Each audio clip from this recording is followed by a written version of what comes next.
இந்த 4.25 ஆண்டில் திமுக செய்தது என்ன யோசிக்க வேண்டாமா? இதுக்கு நடுவில் இப்ப இன்னொருத்த கிளம்பி வந்திருக்காயா, அவன் பேர் என்ன?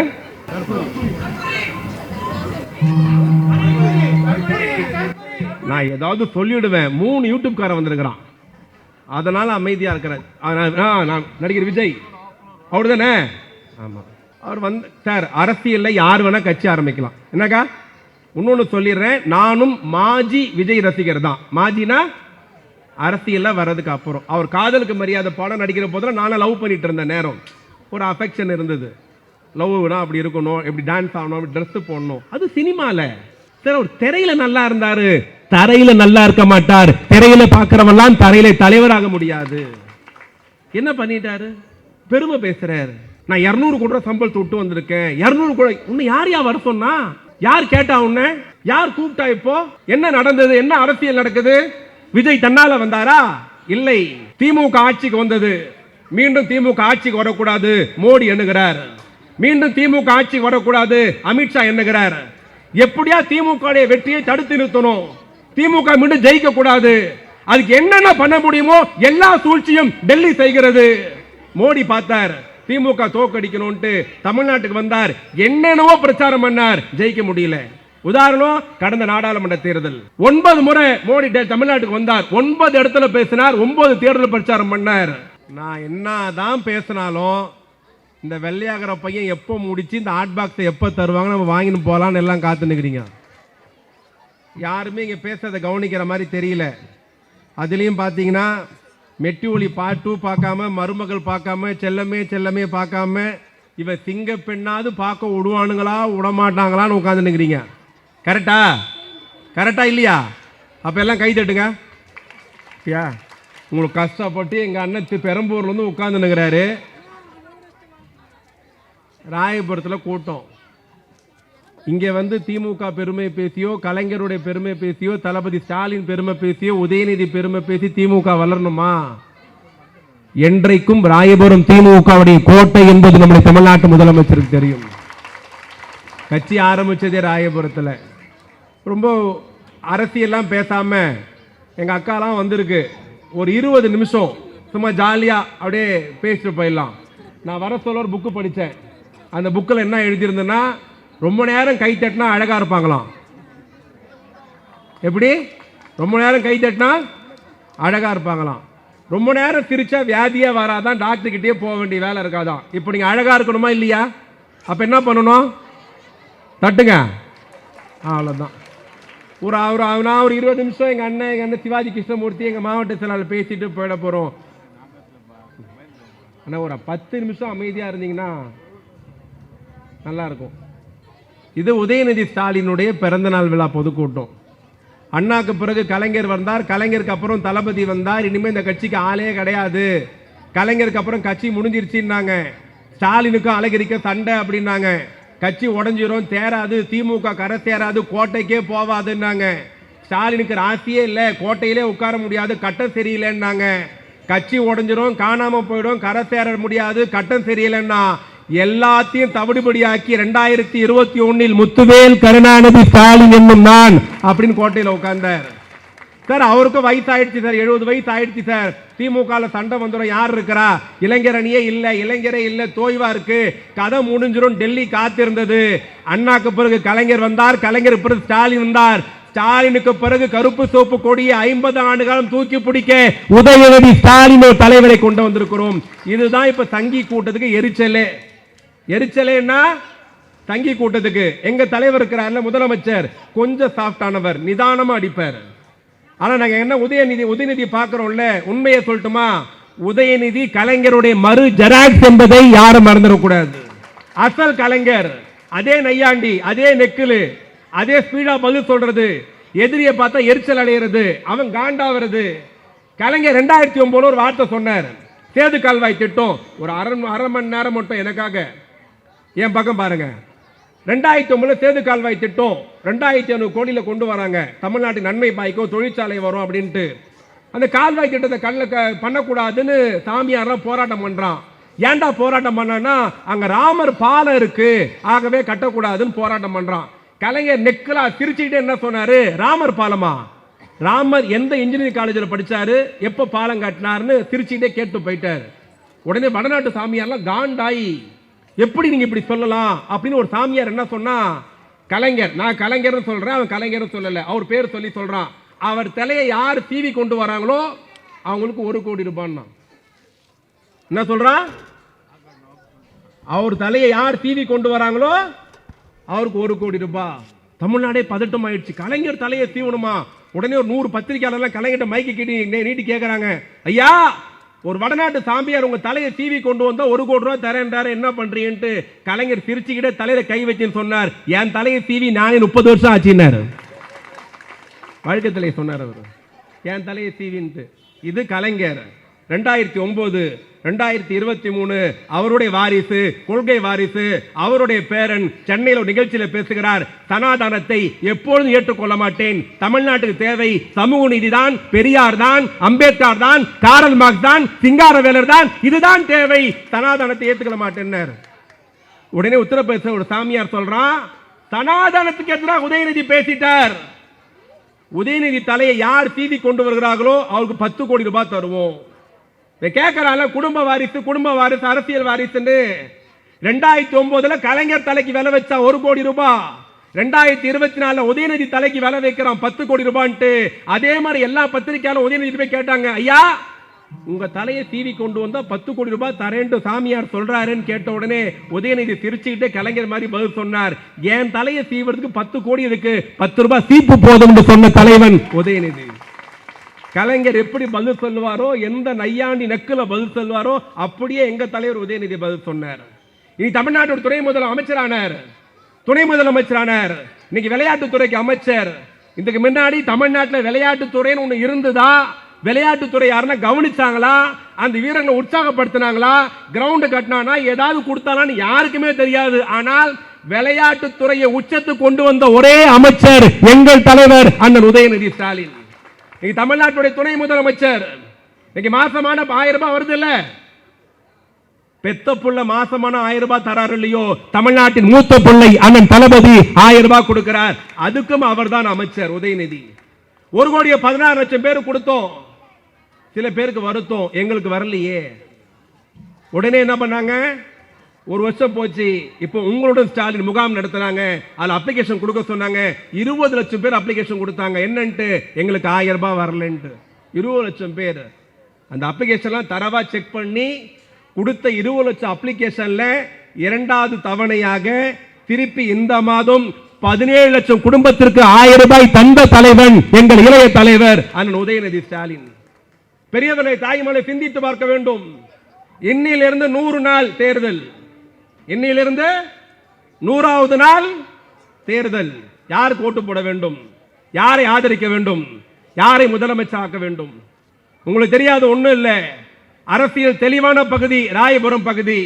இங்க பேசிய சட்டமன்ற உறுப்பினர் சொன்னார், 2021 திமுக ஆட்சிக்கு வந்த பிறகு, இவர் சட்டமன்ற உறுப்பினர் பிறகு என்னென்ன செய்திருக்கிறோம், என்னென்ன செய்ய போகிறோம் பட்டியல் போட்டு சொன்னார். அதான் நான் முதல்லயே சொன்னேன், 20 ஆண்டு காலம் ராயபுரம் மந்திரி தொகுதியாக இருந்தது. ஜெயக்குமார் சபாநாயகராக இருந்தார், அமைச்சராக இருந்தார், அதிமுக 2ஆம் கட்ட தலைவராக இருந்தார், அதிமுகவின் அதிகார வர்க்கத்தில் இருந்தார். ஆனால் 20 ஆண்டு காலம் அதிகாரத்தில் இருந்து ஜெயக்குமார் செய்யாததை 4.25 ஆண்டில் திமுகவின் சட்டமன்ற உறுப்பினர் மூர்த்தி செய்திருக்கிறார். சொன்னதையெல்லாம் செய்திருக்கிறோம், சொல்லாததையும் செய்திருக்கிறோம். பெரியவர்களை தாய்மகளே, திமுக என்ன செய்தது? ஸ்டாலின் என்ன செய்தார்? ஸ்டாலின் தான் வராரு, விடியல் தான் தராரு பாட்டு போட்டாங்களே, ஸ்டாலின் வந்தார், விடியல் தந்தாரா? எடப்பாடி பழனிசாமி கேட்கிறார், வெக்கமா இல்லையா? சொன்னதை ஸ்டாலின் செய்தாரா? அதிமுக கேட்கிறது. பெரியவர்களே தாய்மகளே, நான் அரசியலில் லாவணி பாட வரவில்லை, நான் எடப்பாடி பழனிசாமி தாக்கி பேசுறதுக்கு அங்கே வரவில்லை. மனசாட்சி உள்ளவர்கள், நன்றி உள்ளவர்கள், அறிவுள்ளவர்கள், தெளிவானவர்கள் தயவு செய்து சிந்தித்து பார்க்க வேண்டும். 2011 2021 10 ஆண்டுகள் அதிமுக ஆட்சி, 10 வருஷம் அதிமுக ஆட்சி. ஜெயலலிதா முதலமைச்சர், OPS முதலமைச்சர், எடப்பாடி பழனிசாமி முதலமைச்சர். 10 ஆண்டில் 3 முதலமைச்சரை பார்த்தோம்.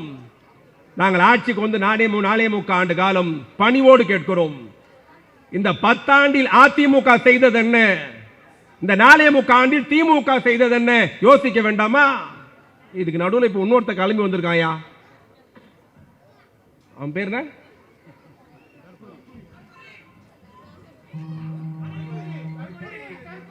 நான் ஏதாவது சொல்லிவிடுவேன். 3 யூடியூப்காரன் வந்திருக்கிறான், அதனால அமைதியா இருக்கிறேன்.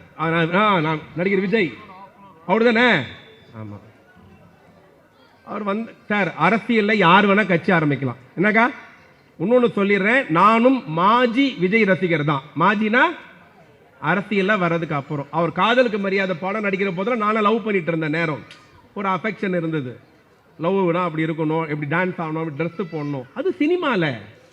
சார் ஒரு திரையில நல்லா இருந்தாரு, தரையில நல்லா இருக்க மாட்டார். திரையில பாக்குறவெல்லாம் தரையில தலைவராக முடியாது. என்ன பண்ணிட்டாரு? பெருமை பேசுறாரு. நான் 200 கோடி ரூபாய் சம்பளத்தை விட்டு வந்திருக்கேன். 200 கோடி உன்னை யார் யா வர சொன்னா? யார் கேட்டா? உன்னை யார் கூப்பிட்டா? இப்போ என்ன நடந்தது? என்ன அரசியல் நடக்குது? விஜய் தன்னால வந்தாரா? இல்லை. திமுக ஆட்சிக்கு வந்தது, மீண்டும் திமுக ஆட்சிக்கு வரக்கூடாது மோடி எண்ணுகிறார். மீண்டும் திமுக ஆட்சிக்கு வரக்கூடாது அமித்ஷா எண்ணுகிறார். எப்படியா திமுக வெற்றியை தடுத்து நிறுத்தணும், திமுக மீண்டும் ஜெயிக்க கூடாது. அதுக்கு என்னென்ன பண்ண முடியுமோ எல்லா சூழ்ச்சியும் டெல்லி செய்கிறது. மோடி பார்த்தார், திமுக தோக்கடிக்கணும்ட்டு தமிழ்நாட்டுக்கு வந்தார், என்னென்னவோ பிரச்சாரம் பண்ணார், ஜெயிக்க முடியல. உதாரணம் கடந்த நாடாளுமன்ற தேர்தல் 9 முறை மோடி தமிழ்நாட்டுக்கு வந்தார், 9 இடத்துல பேசினார், 9 தேர்தல் பிரச்சாரம் பண்ணார். 9 முறை மோடி வந்து தமிழ்நாட்டுக்கு பிரச்சாரம் பண்றாரு.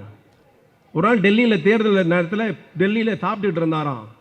அப்போ உளவுத்துறை அதிகாரி கூப்பிட்டு கேட்டாராம், தமிழ்நாட்டு நிலவரம் எப்படி இருக்குன்னு.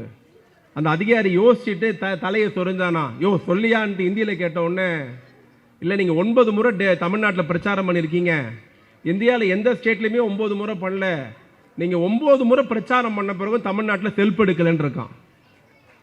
உடனே மோடி டென்ஷன் ஆயிட்டாராம். 9 முறை பிரச்சாரம் பண்ணியிருக்கேன், 9 பொதுக்கூட்டம் பேசியிருக்கேன், அப்பயே செல்ஃப் எடுக்கலையா? இல்லை செல்ஃப் எடுக்கல. உடனே மோடி டென்ஷனாக என்ன பண்ணியிருக்காரு, சரி நான் 10வது முறையா பிரச்சாரத்துக்கு வரேன்னு சொல்லுங்க, ஆனா இந்த முறை பொதுக்கூட்டம் கிடையாது, ரோட் ஷோன்னு சொல்லுங்கன்னு இருக்காரு. ரோட் ஷோனா என்னது?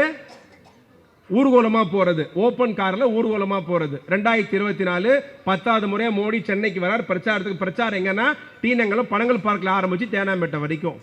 ஓபன் ஜீப் வந்துருச்சு. 3:30 மணிக்கு மோடி வந்துட்டார். 5 மணிக்கு பிரச்சாரம் ரோடு ஊர்வலம் ஆரம்பிக்க போது கஷ்டப்பட்டு ஜனத்தெல்லாம் சேர்த்துட்டாங்க. அவர் மோடி வரார், கார்ல ஏறாரு. இந்த ரோட் ஷோ பார்த்தீங்கன்னா நம்ம பிள்ளைங்க நல்லா கவனிக்கணும். இந்த ரோட் ஷோ பார்த்தீங்கன்னா டெல்லியில, ராஜஸ்தான்ல, யூபியில, ஜார்க்கண்ட்ல, பீகார்லாம் நடக்கும். டிவியில பார்த்துருப்பீங்க. 2 பக்கம் ஒரே ஜனமா நிற்கும். மோடி கார்ல தொங்கின்னு போவாரு, இல்ல கையாடினே போவாரு. இந்த தேர்தல் பிரச்சாரத்துக்கு மோடி போறப்போ டெல்லியில, ராஜஸ்தான்ல, பீகார்ல போறப்பெல்லாம் பார்த்தீங்கன்னா 2 பக்கம் ஜனம் இருக்கும்ல, மோடி கையாடினே போவார். அப்போ காருக்குள்ள ஒருத்தன் உட்கார்ந்து இருப்பான், அந்த மோடி போற காருக்குள்ள. அந்த காருக்குள்ள என்ன பண்ணுவான், மோடி கையாட்டுற போது ஆப்கி பார் அப்படின்னு கத்துவான். என்னன்னு கத்துவான்? ஆப்கி பார்னு கத்துவான். நம்ம எதிரில் இருக்கிற ஜனம், வடநாட்டு ஜனம் என்ன பண்ணும், சார் தூப்பார், சார் தூப்பார்னு கத்தும். இது எங்க? டெல்லியில, ராஜஸ்தான்ல, பீகார்ல, வடநாட்டில். அந்த எரும மாடு இது வடநாடு நினைச்சின்னு மோடி கார்ல ஏறி கையாட்டும் உடனே காருக்குள்ள இருந்தவன் என்ன பண்ணிட்டான், ஆப்கி பார் அப்படின்னா. நம்ம பிள்ளைங்களா choco bar, choco bar, tension ஆயிடாவ, choco bar காண்டாய் sir தூப்பாருன்னு சொல்லணும். நம்ம பிள்ளைங்க சாக்கோ பார் நிச்சு காண்டாயிட்டான். தமிழிசை சவுந்தரராஜன் தான் வேட்பாளர். தலையே வாராத அக்கா காரை விட்டு கீழே இறங்கிடுச்சு. அந்த பிரைம் மினிஸ்டர் டென்ஷன் ஆயிட்டார். அப்படியே பாதி பிரச்சாரம் பாதியிலே முடிஞ்சு இறங்கிட்டார். அப்போ அண்ணாமலை தான் தலைவர். அண்ணாமலை கூப்பிட்டார். அவர் பயந்து போய் என்னான்னு கேட்டார். ஆனால் போறப்ப பெரிய மனுஷன் உண்மையை சொல்லிட்டு போய்க்கிறான். பிரைம் மினிஸ்டர் அண்ணாமலை கூப்பிட்டார். அவர் குனிஞ்சு என்னான்னு கேட்டார். மயர்ல கூட ஜெயிக்க மாட்டேன்னு போயிட்டார். ஒரு சீட்டு கூட ஜெயிக்கல. நாங்கள் அப்பயே சொன்னோம், மலராது, வேண்டாம், தேராதுன்ட்டு. 3 முறை இந்தியாவுக்கு பிரதமராக இருக்கலாம். தமிழ்நாட்டில் பாஜகவை காலூன்றாமல் தடுத்த தலைவன் தமிழ்நாட்டு முதலமைச்சர் அண்ணன் தளபதி. மோடி பார்த்தார். மோடியால் ஸ்டாலினை வீழ்த்த முடியல. அமித்ஷா வந்தார், பல குட்டிகரணை போட்டார், என்னன்னோ பேசி பார்த்தார், ஜாவ் ஜாவ்ட்டான். அமித்ஷா தெரியல யாருன்னு பார்த்துருக்கீங்களா இல்லையா? ஏக்கா நீ சொன்ன பார்த்துருக்கீங்களா இல்லையா? உங்களா தெரியலையா? அம்மன் படம் யார் யார் பார்த்தீங்க? அம்மன் படம் பார்த்தீங்களா இல்லையா? பார்த்தோன்னா கை தூக்கு பார்க்கலாம். அம்மன் படம், அதுல ஒரு ஜெண்டா வருவான் சௌந்தர்யா கொலை பண்றதுக்கு. அந்த ஜெண்டா கருப்பா இருப்பா, இந்த ஜெண்டா வெள்ளையாக்கலாம். அவ்வளவுதான். அவர் தான் அமித்ஷா. இவங்க முயற்சி பண்ணாங்க, வர முடியல. அடுத்து எடப்பாடி பழனிசாமி. எடப்பாடி பழனிசாமி என்னைக்கு அவர் தலைவர் ஆனாரோ அன்னைக்கு துவங்கி என்னைக்கு நம்ம தலைவர் கட்சிக்கு தலைவர் ஆனாரோ, கலைஞர்ல இருந்து அண்ணன் யாரா இருந்தாலும் சரி, 2019 துவங்கி 24 வரைக்கும் தான் சந்தித்த 13 தேர்தலிலும் திமுக வெற்றி பெற செய்த ஒரே தலைவன் தமிழ்நாட்டு முதலமைச்சர் அண்ணன் தளபதி. எடப்பாடி 13 நட்டுக்குச்சு, அவராலையும் முடியல. பிஜேபி தலையை சொரிது. RSS மோடியால முடியல, அமித்ஷால முடியல, எடப்பாடியால முடியல, OPS முடியல, தினகரனால முடியல, அப்பன திட்ட அன்புமணியால முடியல. என்னடா ஒரு அதிர்ச்சி தெரியுமா? நேற்று சாயங்காலம் சன் டிவியில் ஒரு தலைப்பு செய்தி, நானே அதிர்ச்சி ஆயிட்டேன். தமிழ்நாட்டில் மிகப்பெரிய அரசியல் மாற்றம். என்னடான்னா, GK வாசனோடு தமிழ் மணியன் இணைந்தார். அவன் டிரைவரே ஓட்டு போட மாட்டான் அவனுக்கு. இவ்வளோ பேர், அது யூடியூப் இருக்கு, இவ்வளோ சொல்லியிருப்பேன். இவ்வளோ பேரால முடியலன்னு RSS பிஜேபியின் தலையை சொரிஞ்சு ஒரு ரகசிய திட்டத்தை தீட்டினாங்க. என்னன்னா, ஒரு 2023 24 பார்லிமெண்ட் எலெக்ஷன் முடிஞ்ச பிறகு ரஜினிகாந்தை கூப்பிட்டாங்க. கூப்பிட்டு தொடர்ந்து ஒரு வாரம் ரகசிய ஆலோசனை. என்ன சொன்னாங்கன்னா, சார் உங்களுக்கு ஆதரவு புடின்னு அடிக்குது, சின்ன பசங்கள்லேருந்து வயசான வரைக்கும் ஒன்று விரும்புகிறாங்க. இன்னைக்கு நீ தான் சூப்பர் ஸ்டாராக இருக்கிற, உங்களுக்கு பிரமாதமாக இருக்கு, நீ தான் அடுத்த CM, கட்சி ஆரம்பி, நாங்கள் பின்னாடி இருந்து பார்த்துக்கிறோம் அப்படின்னு ரஜினிகாந்த் ஆசையெல்லாம் தூண்டினாங்க. கட்சி ஆரம்பி நாங்கள் பார்த்துக்கிறோன்ட்டு. அவர் என்ன பண்ணாரு, எல்லாத்தையும் பொறுமையாக கேட்டுட்டு எனக்கு ஒரு நாள் டைம் கொடுங்கன்ட்டுனாரு. சரி போயிட்டானுங்க. மறுநாள் திருப்பி அந்த ஆலோசனை கொடுத்து ரஜினி போயிருக்காரு. ரஜினி தெளிவாக கேட்டுக்கிறார், நான் யார் எதிர்த்து கட்சி ஆரம்பிக்கணும், இங்கே நல்லா கவனிக்கணும், நான் யார் எதிர்த்து கட்சி ஆரம்பிக்கணும்னு கேட்டுக்கிறாரு. இவன் என்ன சொல்லியிருக்கணும், நீ பொதுவாக ஆரம்பியான்னு சொல்லியிருந்தா பரவாயில்ல, நான் யாரை எதிர்த்து கட்சி ஆரம்பிக்கணும்னு கேட்டவொன்னா அவங்க என்ன சொல்லியிருக்காங்க, திமுகவை எதிர்த்து ஆரம்பிக்கணும்னுங்கிறாங்க. ரஜினிகாந்த் பட்டுன்னு சொன்னாராம், திமுகவையா, அது எம்ஜிஆரை யாப்பு விட்ட கட்சி, என்ன பண்ணோன்னாராம். அவர் கையெடுத்து கும்பிட்டு வேணாம் அப்படின்னு போயிட்டார். அப்பயும் RSS டென்ஷன், அடுத்து ஏதோ ஆயுதம் கடக்கலையேன்ட்டு. திடீர்னு பார்த்தீங்கன்னா 2018-19 அப்புறம் ஒரு வீட்டில் ரைடு நடக்குது. 8 மணி நேரம் ரைடு நடக்குது. பல கோடி ரூபாய் சொத்து பத்திரங்கள் பறிமுதல் செய்யப்படுகிறது. 8 மணி நேரம் ரைடு. ஒரு நடிகரை கழுத்து அக்குள்ள கை வச்சு தரதரன்னு இழுத்துட்டு போய் காரில் வச்சு அமுக்கி இன்கம் டாக்ஸ் விசாரணை கூட்டு போறாங்க. 8 மணி நேரம் ரைடு, பல கோடி சொத்து பத்திரங்கள் பறிமுதல். அந்த நடிகர் அக்குள்ள வச்சுன்னு அப்படியே அமுக்கி தூக்கி இழுத்து தரதரன்னு இழுத்துட்டு போய் காரில் வச்சு தூக்கின்னு போயிட்டாங்க. 8 மணி நேரம் விசாரணை நடக்குது. என்ன செட்டில் ஆச்சுன்னு தெரியல. 8 மணி நேரம் விசாரணைக்கு அப்புறம் நடிகர் அனுப்பிட்டாங்க. யார் அந்த நடிகர் கேட்குறீங்களா? அனில் குஞ்சி தான். இன்னைக்கு நீதிமான் மாதிரி உத்தம புத்திர மாதிரி பேசுறாருல, அவர் வீட்டில் தான் ரைடு நடந்தது. அவரை தான் தரதன்னு இழுத்துன்னு போனாங்க. 8 மணி நேரம் விசாரணை பண்ணாங்க, முடிச்சிட்டாங்க. என்ன டீலிங் அப்போ தெரியல, ஆனால் டீலிங் இப்போ தெரிஞ்சிருச்சு. என்னடான்னா, அவர் கட்சி ஆரம்பிக்கிறாராம். யார் வேணா ஆரம்பிக்கட்டும், ஜனநாயக நாடு, குடியரசு நாடு, ஆரம்பிக்கட்டும். ஆனால் என்ன பிரச்சனைன்னா, எடுத்த உடனே CM தானா. காதல் படம் பார்த்தீங்களா? நம்ம பசங்களாம் பார்த்துருப்பீங்க. அதில் ஒரு டைரக்டர் சினிமாவுக்கு ஆள் எடுப்பார். அப்போ ஒருத்தர்கிட்ட கேட்பாரு, தம்பி அமெரிக்கா மாப்பிள்ள? No sir. இந்த வில்லன் கேரக்டர்? இல்லை சார். இந்த சைடு ஆக்டர்? இல்லை சார். நடிச்ச நேராக ஹீரோ தான் சார். அது மாதிரி இந்த புழுத்தி நேராக CM தானா. கவுன்சிலர், MLA, எதிர்கட்சி தலைவர்லாம் கிடையாதான்.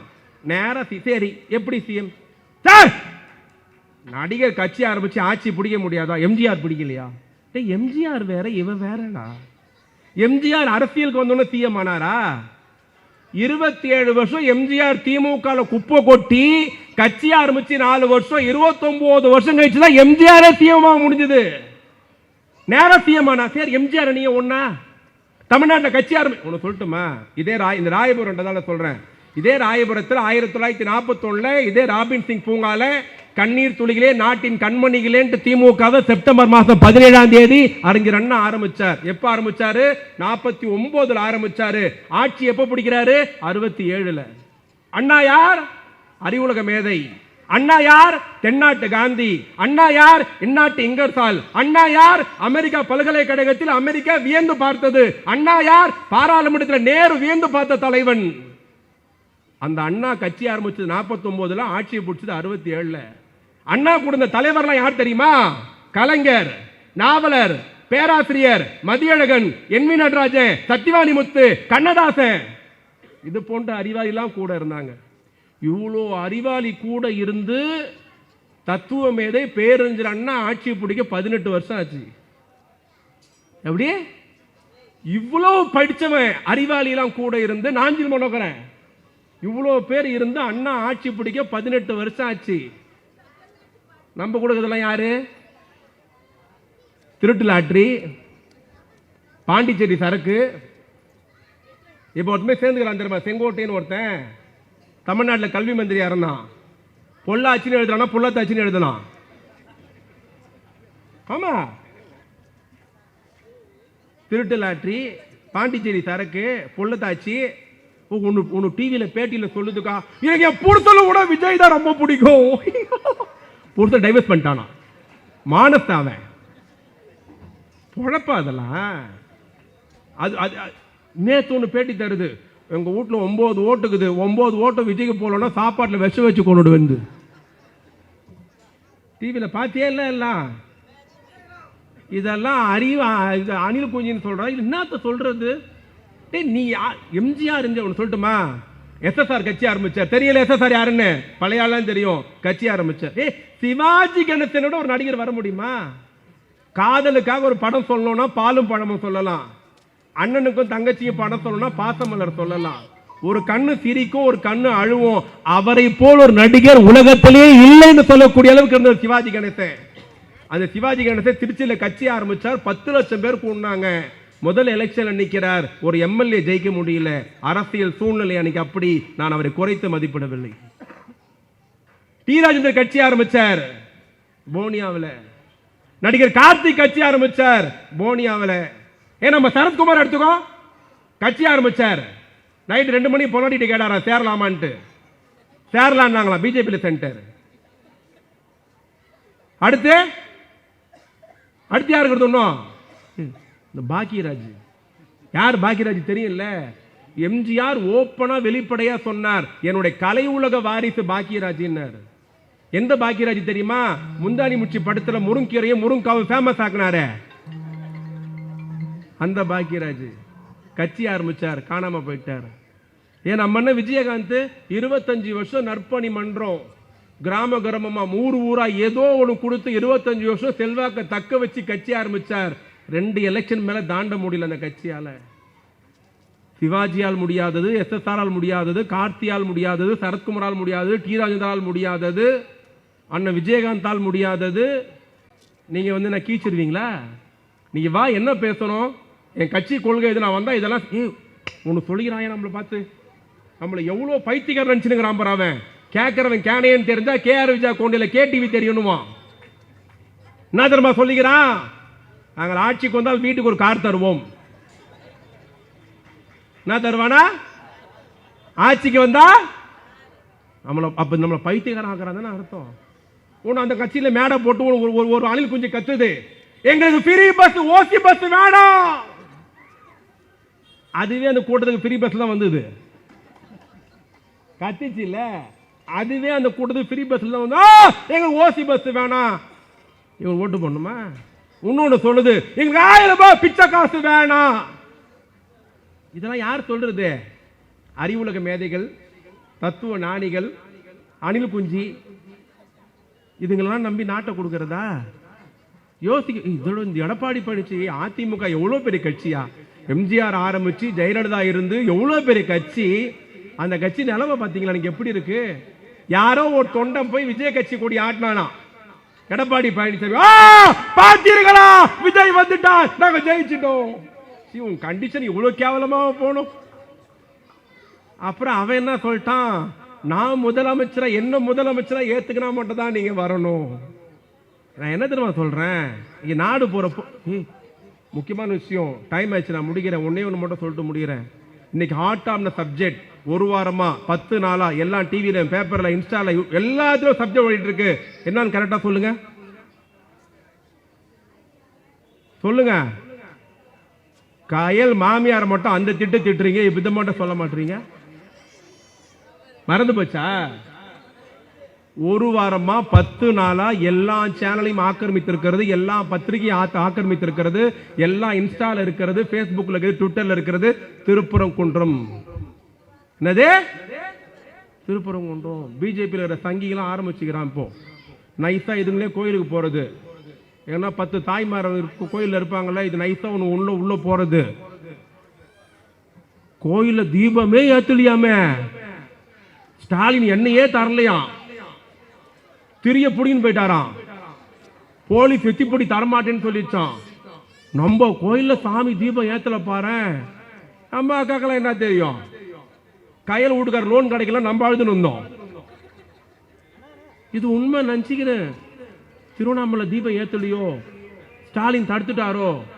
உண்மைன்னா அங்க இப்போ என்ன நடக்குது? ஏன் பாரு, திருவண்ணாமலைன்னா ஓம் பாடுது பாரு. என்னதான் பிரச்சனை? திருவண்ணாமலையில தீபம் ஏத்தாம இருக்கிறாங்களா, ஏத்த வேணாங்களா, என்ன சண்டை?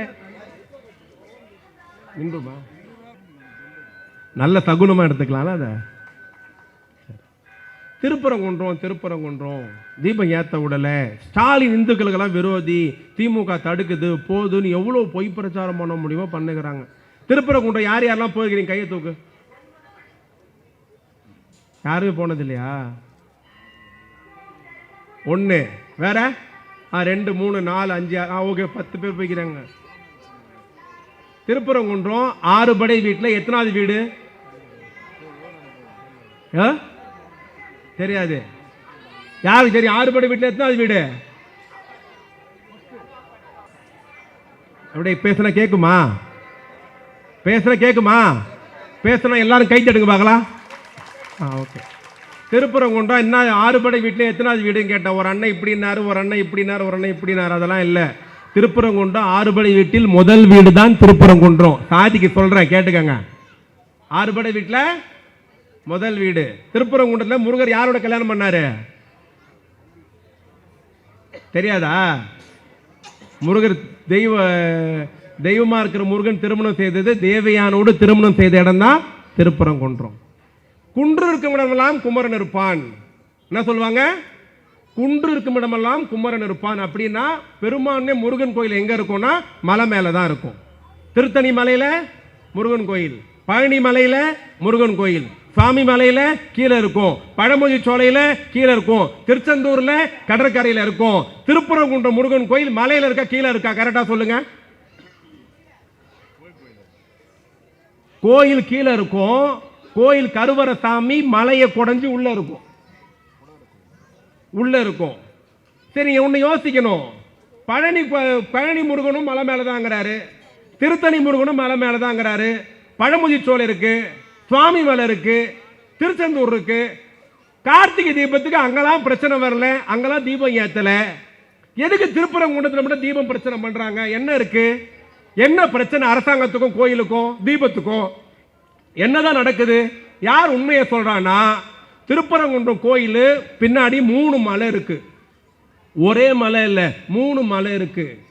கோயில ஒட்டினா மாதிரி ஒரு மலை இருக்கு. அந்த மலைக்கு பேர் திருப்பரங்குன்றம் மலை. அதுக்கு பக்கத்துல ஒரு பெரிய மலை இருக்கு. அந்த மலைக்கு பேர் சமணர் மலை. என்ன மலை? சமணர் மலை. அந்த மலைக்கு மேலதான் பிள்ளையார் கோயில் இருக்கு. அதுக்கு பக்கத்துல ரைட்ல திரும்பினா ஒரு மலை இருக்கு. அந்த மலைக்கு பேர் சிக்கந்தர் பாபா மலை. மொத்தம் எத்தனை மலை இருக்கு? 3 மலை. திருப்பரங்குன்றம் மலை, சமணர் மலை, சிக்கந்தர் பாபா மலை. 3 மலை தனித்தனியா ஒட்டி இருக்கும். 120 வருஷமா திருப்பரங்குன்றத்துல சமணர் மலை மேல இருக்கிற பிள்ளையார் கோயில தீபம் ஏத்துறாங்க. இந்த வருஷமும் தீபம் பிரமாதமா ஏத்திருக்காங்க. யூடியூப்ல கூகுள்ல பார்த்தா தெரியும். சரிங்க, தீபம் ஏத்திட்டான்னு சொல்றீங்க, 120 வருஷமா ஏத்தப்படுதுன்னு சொல்றீங்க. அப்ப என்னதான் பிரச்சனை? யார் சண்டை போடுறா? என்னதான் நடக்குதுன்னா 120 வருஷமா தீபம் ஏத்துறாங்க, பிரச்சனை இல்ல. இந்த வருஷம் என்ன பிரச்சனைன்னு பாத்தீங்கன்னா, திருப்பரங்குன்றம் மலை இருக்குல்ல, அது மேல தீபம் ஏத்த சொல்றான பிஜேபி காரன், RSS இல்ல அங்க ஏத்தாதீங்கன்றான். எங்க ஏத்தக்கூடாதா? திருப்பரங்குன்றம் முருகன் கோயில் ஒட்டி இருக்கிறதுல ஏத்தாதீங்க. சார் 120 வருஷமா சமணர் மலையில பிள்ளையார் கோயில ஏத்துறோம், அங்க ஏத்தாத. சரி, வேற எங்கடா ஏத்தணும்னா 3வது மலையில் இருக்கிற தர்கா மேலதான் ஏத்தணும். எங்க ஏத்தணுமா? தர்கா மேல. திருப்பரங்குன்றம் மலை இருக்கு, சமணர் மலை இருக்கு, அந்த பக்கம் அந்த மலை இருக்கு, 120 வருஷமா ஏத்திட்டு இருக்கிறாங்க. ஏண்டானா எங்களுக்கு அதெல்லாம் தெரியாது, தர்காக்கு பக்கத்தில் இருக்கிற தூண்ல தான் ஏத்தணும்னா இங்கதான் பிரச்சனை வருகிறது. சரி, நான் இன்னொன்னு கேட்கிறேன், இந்த கார்த்திகை தீபம்னா இந்த வருஷம் மட்டும் தான் வந்ததா? போன வருஷம் வரலையா? அதுக்கு முந்தின வருஷம் வரலையா? அதுக்கு முந்தின வருஷம் நீங்களும் நானும் பிறக்காத முதல்ல இருந்து கார்த்திகை தீபம் இருக்கு. இன்னொன்னு கவனிக்கணும், கார்த்திகை தீபம்னா தீபம் ஏத்தது திருவண்ணாமலை மட்டும்தான். திருவண்ணாமலை இருக்கிற மலையில தான் தீபம் ஏத்துவாங்க. ஏன்னா அது அக்னி தலம், சிவன் இருக்கிற அக்னி தலம். ஆக அக்னியில தீபம் ஏத்துவாங்க. அங்கதான் லட்சக்கணக்கான மக்கள் போறாங்க நீ தீபம் அன்னைக்கு. இந்த வருஷம் 30 லட்சம் மக்கள் போனாங்க. ஒரு சிறு பிரச்சனை கூட அங்க இல்லை. ஏன்னா போனவெல்லாம் உண்மையான பக்தன், ஈசனை கும்பிட்டா வந்துட்டாங்க. அக்னித்தலம் திருவண்ணாமலை தீபம் ஏற்றப்படுகிறது. எந்த கோயிலையும் பிரச்சனை இல்லை. இந்த வருஷம் மட்டும் கார்த்திகை தீபத்துக்கு பிஜேபி பிரச்சனை பண்ணதுல என்ன காரணம்? போன வருஷம் கார்த்திகை தீபம் வரலையா? அதுக்கு முந்தின வருஷம் வரலையா? அதுக்கு முந்தின வருஷம் வரலையா? என்ன காரணம்னா இத்தனை வருஷம் பிரச்சனை பண்ணாம இந்த வருஷம் ஏன் பிரச்சனை பண்றாங்க? ஏன் பண்றாங்க? எலெக்ஷன் வரப்போகுதுன்னு. இந்த எலெக்ஷன்ல மக்களை குழப்பணும், மத கலவரத்தை உண்டாக்கணும், 2 பேரும் அடிச்சுக்கணும், ஊர் 2 பட்டா கூத்தாடிக்கு கொண்டாட்டம், பிஜேபி வளரணும், திருப்பி அதிமுக பிஜேபி கூட்டணிக்கு வரணும்னு சதி பண்றாங்க. இவ்வளவு பேர் உட்கார்ந்து இருக்கிறீங்க. கடைசியா ஒன்னே ஒன்னு சொல்லிட்டு போறேன், யாருக்கு நம்ம ஓட்டு போட வேணும், யாரு பக்கம் நம்ம நிக்கணும். ஒரு தீப பிரச்சனையை காமிச்சு ஊரை 2ஆக்கி கலவரம் பண்ணி சண்டை உருவாக்குற பிஜேபி வேணுமா? இல்ல நாடு அமைதியா இருக்கணும், எல்லாம் ஒன்னா இருக்கணும், நல்லா இருக்கணும் நினைக்கிற திமுக வேணுமா? நமக்கு யார் நல்லது செய்வா? நம்மோடு யார் இருப்பா? நம்ம எதிர்கால சங்கதிகள் யாரா நல்லா இருப்பாங்க? இன்னைக்கு எழுதி வச்சீங்க, கல்வியில நம்ம தான் முன்னாடி, உள்கட்டமைப்பில் நம்ம தான் முன்னாடி, எல்லாமே நம்ம தான் டாப்ல இருக்கிறோம். இந்தியால பிஜேபியால பொறுத்துக்க முடியல. பெரியவர்களே, தாய்மகளே, 5 வருஷத்துக்கு ஒரு வாட்டி தேர்தல் வரும். ஓட்டை மாத்தி மாத்தி போட்டிருக்கோம். திமுக ஜெயிச்சிருக்கு, அதிமுக தோத்திருக்கு, அதிமுக ஜெயிச்சிருக்கு, திமுக தோத்திருக்கு. இதெல்லாம் எப்போ நடக்கிற தேர்தல். ஆனால் இந்த ஆண்டு நடக்க போகிற தேர்தல் திமுக அதிமுக தேர்தல் அல்ல. தமிழ்நாட்டு அதிமுக ஆளுமா திமுக ஆளுமான்ற தேர்தல் அல்ல. எழுதி வைத்துக் கொள்ளுங்கள். நடக்க போகிற தேர்தல் ஒரு குருஷேத்திர யுத்தம். இந்த தேர்தல் யாருக்கான தேர்தல்? யார் யார் மோத போகிறார்கள்? யார் எதிரில் நிக்கிறானா? எடப்பாடியா ஸ்டாலினா? அந்த தேர்தல் அல்ல. அதிமுகவா திமுகவா? அந்த தேர்தல் அல்ல. உதயசூரியனா ரெட்டை இல்லையா? அந்த தேர்தல் அல்ல. இந்த தேர்தல் மோடியா ஸ்டாலினா தீர்மானிக்க போகிற தேர்தல். தமிழா இந்தியா யார் ஆள வேண்டும்? தமிழ்நாட்டை தமிழன் ஆள வேண்டுமா, வடநாட்டு கும்பல் ஆள வேண்டுமா? தீர்மானிக்கிற தேர்தல். விழிப்போடு இருப்போம். அன்னை தமிழகத்தை காப்போம். நன்றி, வணக்கம்.